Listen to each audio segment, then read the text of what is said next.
रहीम। मैं आज गुफ्तगू करना चाहता हूँ अरशद नदीम। अरशद नदीम वो शख्सियत है कि जिन्होंने पाकिस्तान का नाम जो है ना वो पूरी दुनिया में रोशन किया है। सबसे पहले मैं अरशद भाई को सलाम पेश करता हूँ अपनी तरफ से, अपनी पूरी कौम की तरफ से, पूरे पाकिस्तान की तरफ से, पूरी दुनिया के मुसलमानों की तरफ से सलाम पेश करता हूँ।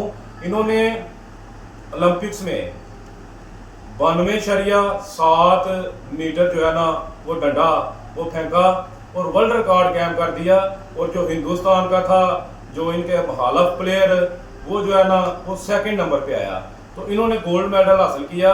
ये 40 साल में पहली दफ़ा पाकिस्तान का कोई लड़का है कि जिसने गोल्ड मेडल हासिल किया है। तो ये एक गरीब घराने से तल्लुक़ रखता था। तो जब इसके मुश्किल हालात थे ना तो कोई शख्स इसके साथ, किसी ने इसका साथ नहीं दिया। इसने अपनी मेहनत और अपनी मेहनत के बलबूते पे ये मुकाम हासिल किया। किसी ने इसको सपोर्ट नहीं किया। और जब ये छोटा था तो ये डंडा फेंकता था ना, तो इसका वालिद वो ये सोचता था कि ये मेरा बेटा जो है ये डंडा फेंकता है, ये हर वक्त ये डंडे ही फेंकता रहता है, तो इससे इसको क्या हासिल होगा।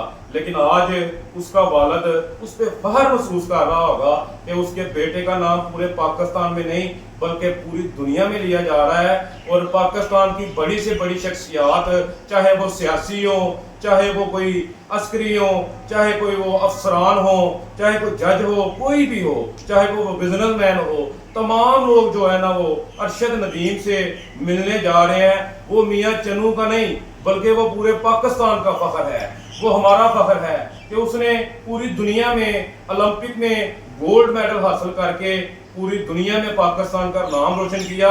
तो मैं दोबारा अरशद नदीम को सलाम पेश करता हूँ।